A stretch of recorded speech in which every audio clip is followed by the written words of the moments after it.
2018 সালে ব্যাপক ছাত্র বিক্ষোভের মাধ্যমে সমাজকৃত একটি বিষয়কে অপ্রাসঙ্গিকভাবে সামনে আনা হলো। শিক্ষার্থীরা যখন এর প্রতিবাদে রাস্তায় নামাসহ নিয়মতান্ত্রিক আন্দোলন চালিয়ে যাচ্ছিল, তখন সরকারের শীর্ষ নেতৃত্ব শিক্ষার্থীদের তুচ্ছ তাচ্ছিল্য করে বক্তব্য দেন।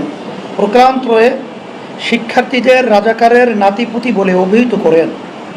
সরকার দলীয় সাধারণ সম্পাদক জনাব ওবায়দুল কাদের শিক্ষার্থীদের উপরে ছাত্রলীগকে লেলিয়ে দেন। ক্যাম্পাসগুলোতে 71 হানাদারদের নমুনায় রাষ্ট্রীয় বাহিনী দিয়ে হামলা করা হয়, ছাত্রী নির্যাতন সহ নির্মম সহিংসতা চালানো হয়।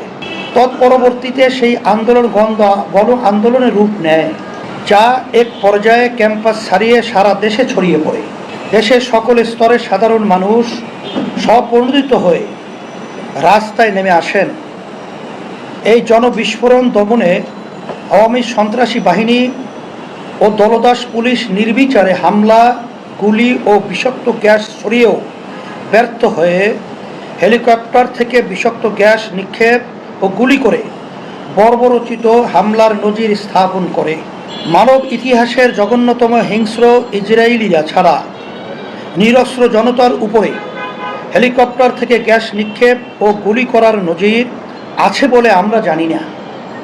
এই সরকার অভিশপ্ত ইসরায়েলিদের অনুকরণে ছাত্র গণজাগরণ দমন করার চেষ্টা করেও চরমভাবে ব্যর্থ হয়।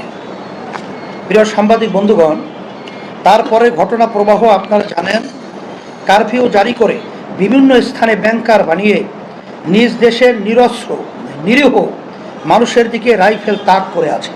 জাতিসংঘের সাদা রং বিশ্বজুড়ে শান্তি ও নিরাপত্তার প্রতীক হয়ে দাঁড়িয়েছে। সেই জাতিসংঘের লোগো সম্বলিত সাদা সাজোয়া দান ব্যবহার করা হয়েছে স্বাধীন সার্বভৌম বাংলাদেশের ভবিষ্যৎ কোমলমতি ছাত্রছাত্রীদের যৌক্তিক দাবি আদায়ের আন্দোলন দমন করার জন্য। নজিরবিহীন এই দমন পীড়নে শিশু কিশোর, নিরীহ নারী সহ এখন পর্যন্ত 2 শতাধিক ছাত্র জনতা স্বাধীন বাংলাদেশে এত ব্যাপক, এত রক্তবহুল কোনো আন্দোলন আগে কখনো হয় নাই। এই আন্দোলন প্রতিহত করতে গিয়ে এই সরকার পোড়া মাটি নীতি গ্রহণ করেছে এবং জনতার উপরে ইসরায়েলি স্টাইলে বর্বর চালিয়েছে। কোনো সভ্য স্বাধীন দেশে জনতার সাথে এই ধরনের নির্মমতা চালানো যায় না। 3বার জাতীয় নির্বাচনে জালিয়াতি সহ নির্বাচন ব্যবস্থাকে হত্যা করা, সর্বক্ষেত্রে মাত্রাহীন দুর্নীতি, রিজার্ভের পতন সহ আর্থিক খাতে চরম ব্যর্থতা, দ্রব্যমূল্যের ঊর্ধ্বগতি সহ এই সরকারের ব্যর্থতার বোঝা এত ভারী যে আগের কোনো সরকারের ব্যর্থতার পাল্লা এত ভারী ছিল না। এত ব্যর্থতা ও এত রক্তবহুল আন্দোলনের পরেও এই সরকারের বোধোদয় হয় নাই। তারা জনতার ক্ষোভের কারণ বুঝতে চেষ্টা করছে না, নিজেদের সংশোধন করারও চেষ্টা করছে না, বরং তারা জনতাকে দোষারোপ করছে। রাজনৈতিক দলগুলোর উপরে আবারও দমন পীড়ন শুরু করেছে। আন্দোলনের ছাত্র নেতৃত্বকে তুলে নেওয়া, শারীরিক নির্যাতন করা ও ভয়ভীতি দেখানো অব্যাহত রেখেছে। শত শত মামলা করে বিরোধী দলের হাজার হাজার নেতাকর্মীকে আটক করা হয়েছে। গায়েবী আসামি করে আরও হাজার হাজার মানুষকে আটক করার গভীর ষড়যন্ত্র চলছে। বিরোধী রাজনৈতিক নেতৃবৃন্দকেও গ্রেপ্তার করা হয়েছে এবং রিমান্ডের নামে চরম নির্যাতন চালানো হচ্ছে, যা সংবিধান বিরোধী।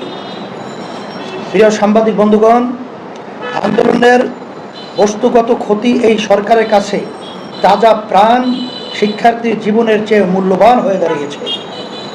প্রধানমন্ত্রীর পদবি দখল করে রাখা ব্যক্তির সাধারণ জ্ঞান ও বিবেচনা বোধ এত নিষ্ঠুর ও নির্মম যে অকালে ঝরে যাওয়া শিক্ষার্থীর জীবনের চেয়ে ইট পাথরের উন্নয়ন তার কাছে গুরুত্বপূর্ণ। তিনি ক্ষতিগ্রস্ত ইট সুরকির কাছে গিয়ে অশ্রু বিসর্জন দেন। তার এসব নাটকীয় কান্না জাতির কাছে উপহাসের খোরাক জুগিয়েছে, অথচ তারই অবিবেচনা প্রসূত মন্তব্য এই আন্দোলনের অনলে ঘি ঢেলেছে। প্রিয় সাংবাদিক বন্ধুগণ, গত কয়েকদিন ধরে আমরা দেখছি যে চলমান আন্দোলন প্রতিহত করতে ব্যর্থতার দায়ে আওয়ামী লীগ তার দলীয় নেতাকর্মীদের সাংগঠনিক ভয়ভীতি দেখাচ্ছে। এর মানে কি? আমরা অতীতে সরকার দলীয়দের যেভাবে সহিংসতা করতে দেখেছি, সেভাবে এবার করতে না পারার কারণে তাদের দায়ী করা হচ্ছে। তাহলে তো এই প্রশ্ন উঠবেই যে বুয়েটের আবরার, জগন্নাথ বিশ্ববিদ্যালয়ের বিশ্বজিৎ হত্যাকাণ্ড সহ ক্যাম্পাসে ছাত্রলীগের যত অরাজকতা, তা নিশ্চয়ই তাদের দলীয় সিদ্ধান্তেই হয়েছে। তাই যদি হয়, তাহলে আওয়ামী লীগ একটি রাজনৈতিক সংগঠনের নাম হয় কি করে? কেন আওয়ামী লীগ, ছাত্রলীগ ও তার সহযোগী সংগঠনগুলোকে সন্ত্রাসবাদী সংগঠন হিসাবে বিবেচনা করা হবে না? কোটা সংস্কার আন্দোলন ও তৎসংশ্লিষ্ট গণজাগরণকে এদেশের রাজনৈতিক সংগঠনগুলো, দেশপ্রেমিক বিবেক সম্পন্ন মানুষ এবং আমরা কিভাবে দেখছি, তা আপনারা ইতিমধ্যেই বুঝতে পেরেছেন। আজ আমরা স্পষ্ট করে বলছি যে গত 1 জুলাই থেকে শুরু করে যে আন্দোলন, তা একটি ঐতিহাসিক ছাত্র আন্দোলন, যা একটি অত্যাচারী অবৈধ স্বৈরাচারের বিরুদ্ধে দেশের ছাত্র জনতা সহ সর্বসাধারণের স্বতঃস্ফূর্ত অংশগ্রহণে সংগঠিত হয়েছে। এই আন্দোলনে যারা নিহত আহত হয়েছেন, তারা জাতির ইতিহাসে বীর ও সংগ্রামী যোদ্ধা হিসেবে স্মরণীয় ও বরণীয় হবেন। আমরা স্পষ্ট করে জানাতে চাই যে যৌক্তিক অধিকারের দাবিতে শুরু হওয়া একটি ছাত্র আন্দোলনকে এই মাত্রায় নেয়ার সম্পূর্ণ দায় সরকার প্রধান ও তার দলের। ছাত্রদের কোটা সংস্কার সংক্রান্ত যে দাবি সরকার আদালতের মাধ্যমে মেনে নিয়েছেন, এই পদক্ষেপ ছাত্র আন্দোলনের শুরুতেই গ্রহণ করলে এত প্রাণ ক্ষয়, এত হানাহানি কোনো সম্ভাবনাই ছিল না। কিন্তু সরকার প্রধান, দলীয় সাধারণ সম্পাদক কর্তৃক ছাত্রদের অসম্মানজনক অবজ্ঞা ও উস্কানিমূলক কথাবার্তা বলে আন্দোলনকে বিপজ্জনক মাত্রায় নিয়ে গেছেন। এই আন্দোলনে যেভাবে মানুষ হত্যা হয়েছে, তা পরিষ্কার গণহত্যা, যার দায় সম্পূর্ণভাবে প্রধানমন্ত্রীর পদদখলকারী শেখ হাসিনা, তার মন্ত্রী পরিষদ ও তার দল আওয়ামী লীগকে বহন করতে হবে এবং দেশবাসীর নিকটে এর জন্য তাদেরকে জবাবদিহি করতে হবে।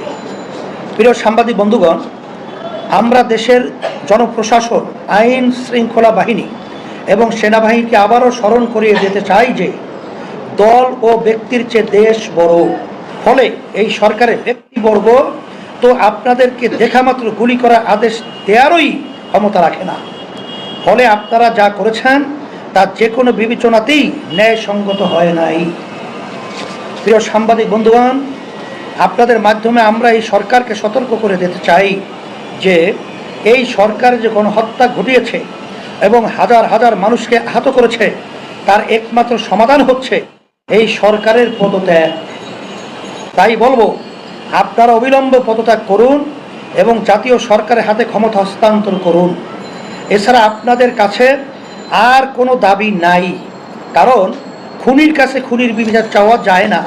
তারপরেও বলি, সেনাবাহিনীকে দ্রুতই বিরাকে ফিরিয়ে নিন।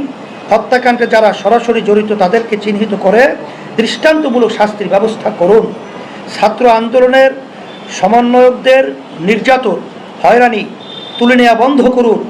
নির্বিচারে গ্রেপ্তার বন্ধ করুন। রাজনৈতিক নেতৃবৃন্দকে আটক করা, রিমান্ডে নেওয়া বন্ধ করুন। নিহতদের পরিবারকে যথাযথ রাষ্ট্রীয় ক্ষতিপূরণ দিন। আহতদের চিকিৎসার ব্যবস্থা করুন এবং পঙ্গুদের পুনর্বাসনের ব্যবস্থা করুন। শিক্ষা প্রতিষ্ঠান খুলে দিন এবং ক্যাম্পাসে অস্থিতিশীল পরিবেশ সৃষ্টিকারী ছাত্র নামধারী সন্ত্রাসীদের নিষিদ্ধ ঘোষণা করুন। তথ্য প্রবাহ অবাধ করে দিন। ইতিহাস থেকে শিক্ষা নিন, অন্যথায় আপনাদের জন্য ভয়াবহ পরিণতি অপেক্ষা করছে। প্রিয় সাংবাদিক বন্ধুগণ, রাজনৈতিক সংগঠনগুলোর মধ্যে এই সরকারের পতনের এক দফা দাবি নিয়ে ঐকমত্য রয়েছে। আমরাও সরকার পতনের এক দফা দাবিতে একমত ছিলাম এবং আছি। এই জনবিচ্ছিন্ন ব্যর্থ সরকারকে পদত্যাগে বাধ্য করার লক্ষ্যে দেশের সকল রাজনৈতিক দল, বুদ্ধিজীবী ও পেশাজীবী সংগঠন সহ দলমত নির্বিশেষে সর্বস্তরের দেশপ্রেমিক জনগণকে একতা গড়ে তোলার আহ্বান করছি। প্রিয় সাংবাদিক বন্ধুগণ, এই ছাত্র গণ আন্দোলনের জাতিসংঘ, আন্তর্জাতিক মানবাধিকার সংস্থা ও বিদেশি অনেক বিবেকবান মানুষ ও মিডিয়া সমর্থন জানিয়েছেন, গণহত্যায় উদ্বেগ জানিয়েছেন, বিবৃতি দিয়েছেন, গণহত্যা বন্ধে আহ্বান জানিয়েছেন। তাদের প্রতি আমাদের কৃতজ্ঞতা জানাচ্ছি।